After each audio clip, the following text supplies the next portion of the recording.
Halo guys, kembali di Enatek ID dan kali ini aku akan membahas produk-produk Apple yang telah diluncurkan pada dini hari 15 September ini ya.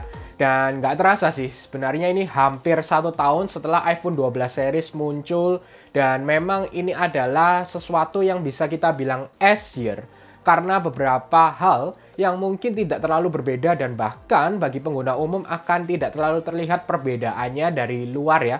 Perbedaan dari luar antara iPhone 12 dan juga dengan iPhone 13 series yang diluncurkan oleh Apple.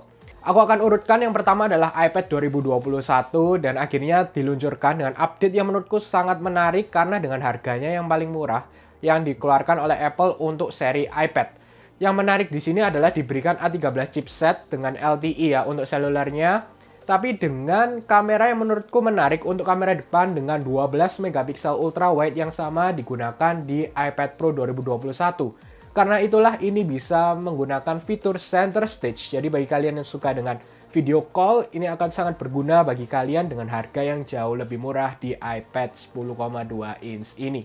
Selanjutnya adalah iPad mini. iPad mini adalah update terbesar yang dilakukan oleh Apple di tahun 2021 ini dengan desain yang hampir mirip dengan iPad Air 4 yang keluar di akhir tahun 2020, tapi dengan ukuran yang jauh lebih kecil dengan 8,3 inch display dengan power button yang ada Touch ID-nya yang diberikan sama seperti iPad Air 4. Lalu untuk kameranya juga diberikan yaitu ultra wide, jadi bisa center stage. Jadi kali ini iPad-nya semuanya bisa serba center stage. Lalu juga speakernya dengan dual stereo yang diberikan di iPad mini. Untuk chipsetnya menurutku menarik karena menggunakan A15 chip dengan 6 core CPU dan juga 5 core GPU yang digunakan di iPad mini 2021. Jadi kalau untuk gaming sih harusnya sangat baik diberikan karena ini maksimal dan ada tambahan core yang diberikan di GPU-nya. Lalu untuk Apple Pencil-nya juga sudah support dengan second generation atau generasi 2 yang sama kita gunakan di iPad Pro dan juga iPad Air 2020. Selanjutnya dari Apple Watch seri 7 ini menurutku adalah sesuatu yang agak aneh karena rumor-rumornya menggunakan flat body dan kali ini tidak flat. Ternyata sama dengan yang seri-seri sebelumnya. Tapi di Apple Watch seri 7 ini memberikan display yang jauh lebih besar, lebih menarik, lebih eksklusif yang diberikan oleh Apple dengan desain terbarunya. Upgrade minor yang diberikan adalah displaynya ini 20% lebih dibandingkan seri 6. Lalu displaynya juga jauh lebih kuat dengan kristal yang lebih tebal, kurang lebih 50% untuk menambah kekuatan dan juga durability-nya. Always on display juga lebih terang dengan sampai 70% di dalam indoor. Di sini untuk chargingnya juga sudah sangat menarik ya, yang terbaru dan sangat cepat yang diberikan. Kurang lebih dalam 45 menit bisa mendapatkan 0-80% di Apple Watch seri 7 ini. Lalu ada IP6X yang baru yaitu dust resistance dan juga waterproof seperti sebelumnya. Selanjutnya yang ditunggu-tunggu adalah iPhone 13. Iya, iPhone 13 yang sebelumnya dirumorkan dengan 12S, ya ini ternyata Apple tetap menggunakan nama iPhone 13. Dan ini dari sisi luar tidak terlihat berbeda dibandingkan yang seri sebelumnya yaitu iPhone 12. Hanya saja kameranya dengan diagonal lalu juga dengan notch yang sedikit lebih kecil. Yang menurutku kalau orang umum tidak terlalu terlihat karena notch-nya kecilnya tidak terlalu signifikan. Ini kerasa lebih murah karena dengan harga yang sama start awalnya yaitu dengan 128GB dibandingkan 64GB yang sebelumnya. Untuk display yang digunakan di iPhone 13 ini jauh lebih baik. Walaupun dengan sama Pro Retina XDR display, tapi ini memberikan brightness yang lebih tinggi dengan maksimal 800 nits. Untuk HDR tetap paling tinggi dengan 1200 nits. Lalu tahun ini lebih difokuskan untuk kamera ya. Kamera yang sangat baik diberikan dan Apple mengatakan ini adalah dual system kamera yang terbaik yang bisa dikeluarkan di iPhone mereka. Jadi yang menarik adalah ini tetap 12 megapiksel wide dan ultra wide.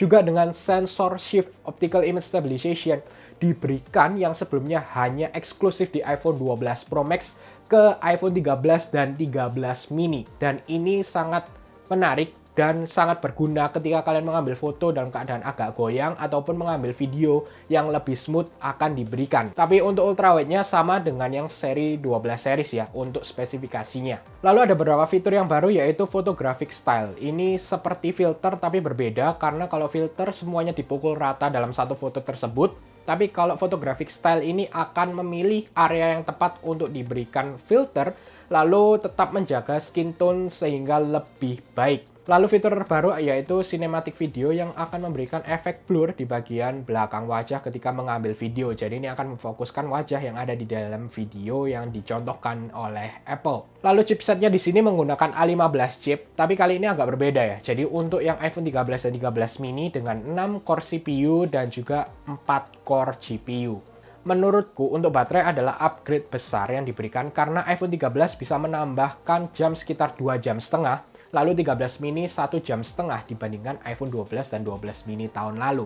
Jadi bagi yang komplain dengan masalah baterai, harusnya ini akan jauh lebih baik diberikan di iPhone 13 dan iPhone 13 mini. Selanjutnya adalah iPhone 13 Pro Series. Jadi ada 13 Pro dan 13 Pro Max yang dari sisi luar tidak berbeda. Jadi sangat-sangat mirip dengan iPhone 12 Pro ataupun iPhone 12 Pro Max. Hanya saja bagian notch-nya yang sedikit lebih kecil dan menurutku tidak signifikan bagi orang umum ya. Jadi kali ini karena fitur-fitur yang memberikan ada Pro Video dan juga file-file yang cukup besar yang akan dihasilkan dari kameranya, sehingga Apple memberikan 1 tera. Tapi menurutku sih bahkan MacBookku aja 512 ya. Jadi kurang lebih yang membutuhkan itu benar-benar pro user atau yang sangat malas untuk memindah atau menyimpan di storage yang lain. Displaynya akhirnya ada ProMotion, yaitu dari 10 Hz sampai 120 Hz akan menyesuaikan konten yang tampil di display iPhone 13 Pro dan 13 Pro Max.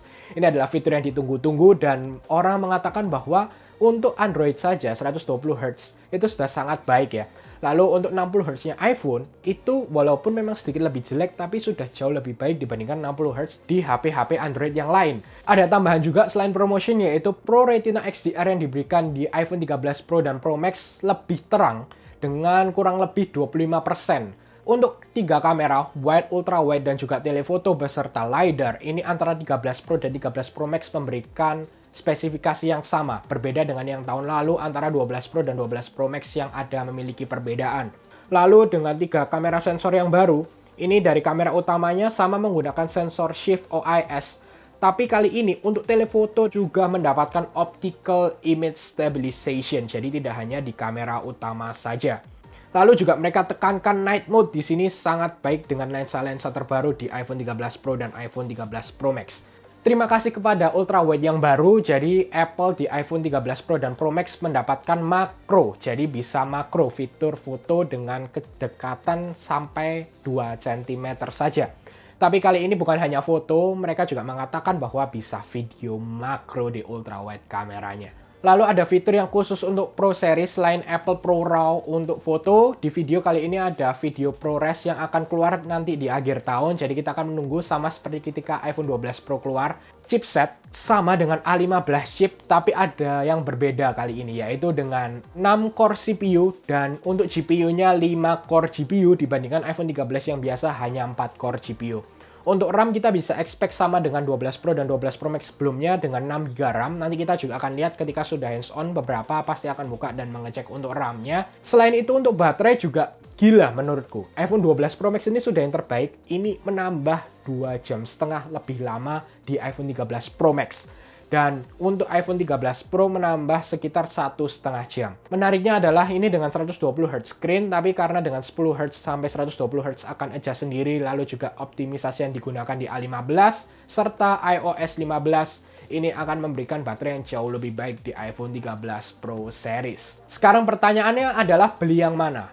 Ini aku akan pisahkan terlebih dahulu. Yang pertama kalau antara iPhone 13 series ya, antara 13, 13 mini, 13 Pro, dan 13 Pro Max, kalian sesuaikan dengan budget kalian terlebih dahulu. Untuk yang benar pro user, baterai paling lama, pasti aku rekomendasikan ke 13 Pro Max. Untuk iPhone 12 dan 12 Pro tahun lalu, aku masih rekomendasikan ke iPhone 12 yang lebih worth it. Untuk tahun ini agak susah karena perbedaannya cukup signifikan. Tahun ini susah karena 13 Pro ada ProMotion 120 Hz display, kamera beda semua ya, tidak ada yang sama. Lalu juga chipsetnya ada tambahan 1 GPU core dan kemungkinan RAM-nya tetap akan memimpin dengan 6 GB RAM dibandingkan 4 GB RAM di iPhone 13 yang biasa. Jadi kalau misalkan pro user pasti akan langsung ngambil 13 Pro. Apalagi experience-nya yang paling beda adalah 120 Hz di iPhone. Kalau kalian mau yang paling beda, tetap ambil yang Pro Series. Karena selain itu tidak akan membedakan. Kalau 120 Hz screen, walaupun mungkin ini tidak terlalu signifikan, tapi pasti akan kerasa dibandingkan dengan iPhone sebelumnya dan kalian akan merasa kalian menggunakan HP baru. Pasti ya, namanya Apple, kalau kalian mau flexing atau menunjukkan bahwa kalian menggunakan iPhone baru, ya 13, karena memang kameranya yang berbeda ya, diagonal, jadi orang pasti tahu kalian ganti. Atau kalau 13 Pro Series, walaupun kameranya yang lebih besar dibandingkan 12 Pro yang sebelumnya, jadi tidak terlalu signifikan, kalian pilih yang warna biru muda. Kalian pilih warna Sierra Blue. Pertanyaan lain lagi adalah apakah kalian harus menunggu iPhone ketika resmi di Indonesia atau sekarang beli impor dari luar? Itu balik lagi ke kalian. Yang pertama adalah masalah budget. Jadi kalau kalian merasa ada budget dan mau mendapatkan lebih dulu dan rasa kepuasan pribadi ya, kepuasan batin karena kalian mendapatkan lebih dulu dan masih belum banyak orang menggunakan iPhone terbaru di Indonesia, ya menurutku ya silahkan kalian kalau mau mengeluarkan uang yang lebih mahal dibandingkan nanti ketika resmi di Indonesia. Sama seperti halnya ketika iPhone 12 series tahun lalu muncul, kemungkinan nanti harganya akan sama ketika iPhone 12 series muncul. Lalu untuk kapannya kemungkinan sih masih tetap Desember. Ini kita tidak tahu, aku akan update juga dan pastikan follow Instagram NHTechID ya. Lalu kalau yang mau beli sekarang atau impor dari luar, aku ada salah satu yaitu The Luxury Goods. Kalian bisa cek Instagramnya, aku biasanya beli dari situ. Semuanya diurus untuk masalah pembayaran pajak akan dibantu semua sih. Jadi nanti kalian tinggal bayar aja dan barang sudah langsung sampai ke depan rumah kalian. Baik, itu aja yang aku ingin share ke kalian. Dan aku ingin tanya sih, bagaimana menurut kalian? Apakah worth it untuk beli iPhone 13 series tahun ini atau skip saja tunggu iPhone tahun depan? Langsung saja komen di bawah. Oke, semoga kalian suka dengan video ini. Jangan lupa untuk share, like, subscribe, dan sampai ketemu di video selanjutnya.